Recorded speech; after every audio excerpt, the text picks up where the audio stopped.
बिहार की राजनीति में एक ऐसा दौर था जब एक अकेले नेता की आवाज पर पूरा सूबा ठहर जाता था। एक ऐसा नेता जिसे किसी ने पिछड़ों का मसीहा कहा तो किसी ने जंगल राज का प्रतीक। वह दौर था लालू प्रसाद यादव का।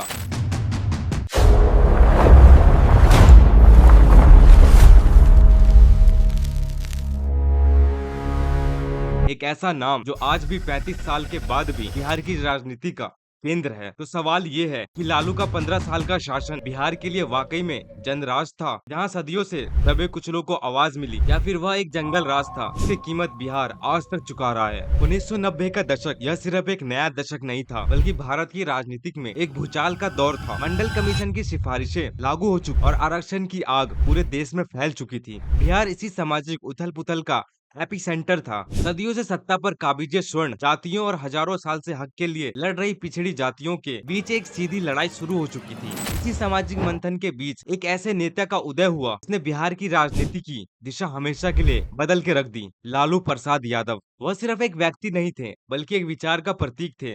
उन्होंने पिछड़ों, दलितों और मुसलमानों को एक ऐसा आत्मविश्वास दिया, एक ऐसी आवाज दी जो सत्ता के गलियारों में पहले कभी नहीं गूंजी थी। यह सिर्फ एक मुख्यमंत्री का शपथ लेना नहीं था, बल्कि बिहार में एक नए सामाजिक समीकरण की स्थापना थी। MY यानी कि मुस्लिम और यादव का समीकरण, जो आज भी बिहार की राजनीति का सबसे मजबूत वोट बैंक माना जाता है।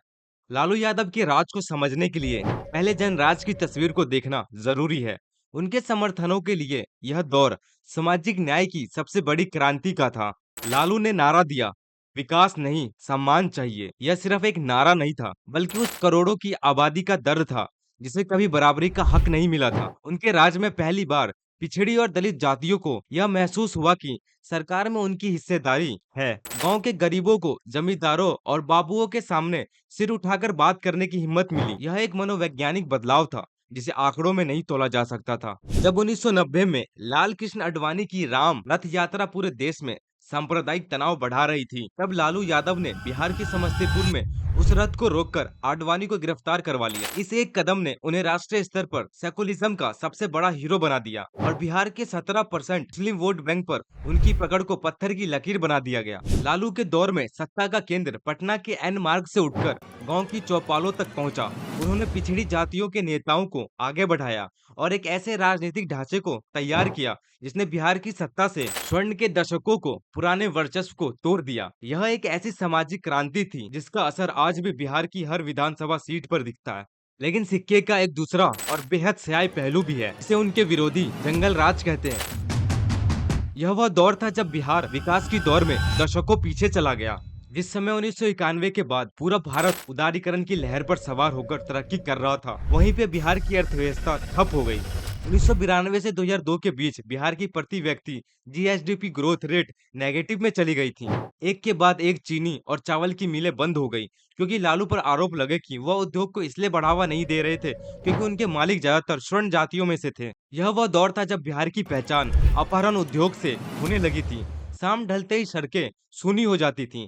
व्यापारियों, डॉक्टरों और उद्योगपतियों का राज्य से पलायन शुरू हो गया। रंगदारी टैक्स यानी कि जबरन वसूली एक आम बात बन गई थी। सरकार पर आरोप लगे कि उसने विकास को नजरअंदाज कर दिया और अपराध को राजनीति का संरक्षण दिया। और फिर आया चारा घोटाला, एक ऐसा घोटाला जिसने देश को हिलाकर रख दिया। लगभग 950 करोड़ रुपए सरकारी खजाने से जानवरों के चारे के नाम पर निकाल लिया गया। जांच में पता चला कि जानवरों को स्कूटर और मोपेड पर ढोया गया था। इसी घोटाले ने लालू यादव को न सिर्फ मुख्यमंत्री की कुर्सी छोड़ने पर मजबूर किया, बल्कि इसने उनकी राजनीति पर एक ऐसा दाग लगाया जो आज भी उनके परिवार का पीछा कर रहा है। तो आखिरकार सच है क्या? क्या लालू यादव का दौर सामाजिक बराबरी की एक जरूरी लड़ाई थी जिसकी कीमत विकास से चुकाई गई, या यह सत्ता में बने रहने के लिए विकास की बलि चढ़ाने का एक सोचा समझा खेल था? लालू के समर्थक आज भी कहते हैं कि उस दौर में गरीबों को स्वर मिला, सम्मान मिला, उनके लिए यह सामाजिक न्याय की लड़ाई थी। वहीं उनके विरोधी पूछते हैं, यह सम्मान किस कीमत पर? क्या सामाजिक न्याय का मतलब कानून के राज का खत्म हो जाना है, या गरीब को सिर्फ सम्मान चाहिए, सड़क, बिजली, स्कूल और रोजगार नहीं? यही बहस आज भी बिहार की राजनीति को दो ध्रुव में बांटती है। एक ध्रुव जो उस दौर को सामाजिक सशक्तिकरण के स्वर्ण युग के रूप में देखता है, और दूसरा जो उसे बिहार के सबसे अंधकारमय अध्याय के रूप में याद करता है। 2025 के चुनाव में भी लालू युग सबसे बड़ा और सबसे जीवित मुद्दा है। एनडीए और बीजेपी आज भी हर मंच से जंगल राज की याद दिलाकर तेजस्वी यादव को घेरती है। वो वोटर को यह याद दिलाना चाहते हैं कि आरजेडी की वापसी का मतलब उसी पुराने दौर की वापसी हो सकती है। वहीं पे आरजेडी और तेजस्वी यादव लालू के सामाजिक न्याय की विरासत को आगे बढ़ाकर अपने एमवाई यानी कि मुस्लिम यादव वोट बैंक को एकजुट रखते हैं। तेजस्वी की पूरी राजनीति इसी बात पर टिकी है कि वो खुद को उस दौर की गलतियों से अलग और भविष्य के नेता के रूप में कैसे पेश करते हैं। यह लड़ाई आज भी अतीत और भविष्य के बीच लड़ी जा रही है। तो क्या लालू यादव का दौर सामाजिक क्रांति का था जिसे विकास विरोधी कहकर बदनाम किया गया, या ये वाकई में एक ऐसा अंधेरा दौर था जिसे बिहार आज तक पूरी तरह उभर नहीं पाया है? इसका जवाब शायद इन दोनों के बीच में कहीं छिपा है और बिहार का वोटर हर चुनाव में इसी सवाल से जूझता है। लेकिन 2005 में इसी जंगल राज के आरोप के खिलाफ बिहार ने एक नए चेहरे पर भरोसा जताया। एक ऐसा नेता जिसने सुशासन का वादा किया, जिसने लालू के एमवाई समीकरण को ईबीसी और महादलित के सोशल इंजीनियरिंग से तोड़ा और बिहार की राजनीति को हमेशा के लिए बदल दिया। अगले एपिसोड में हम खोलेंगे उसी दौर का पन्ना, नीतीश कुमार, सुशासन बाबू या फिर पलटी मास्टर का। यह थी बिहार चुनाव की गहराई से जुड़ी दूसरी कड़ी। आपकी क्या राय है? लालू का दौर जंगल राज था या जनराज? कमेंट में आप जरूर बताएं। और ऐसे बिहार की राजनीति की अगली कड़ी को जानने के लिए अनकवर डिकॉड इंडिया को अभी सब्सक्राइब करें।